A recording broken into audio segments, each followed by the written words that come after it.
वफाकी वज़ीर दिफा ख्वाजा आसिफ ने वाज़ेह किया है कि पाकिस्तान में अमन की ज़मानत काबुल को देना होगी। सरहद पार दहशतगर्दी के खात्मे की हतमी शक्ल जल्द निकल आएगी।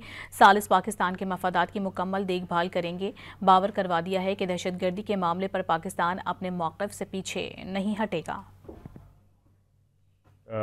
बिल्कुल 100% जो है हमारा कोई गुंजाइश नहीं है उसमें हमारी डिमांड में। वो डिमांड है कि उनकी सरजमीन से, अफ़गानिस्तान की सरजमीन से दरअंदाज़ी जो है मुकम्मल तौर पर बंद होनी चाहिए।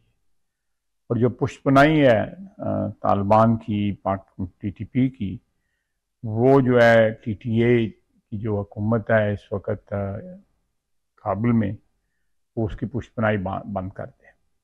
चाहे वो इज्तिमाई तौर पे पुष्पनाई कर रहे हैं या उनके अंदर जो कुछ ऐसे अनासर हैं जो उनकी पुष्पनाई कर रहे हैं, ये उनका देखने की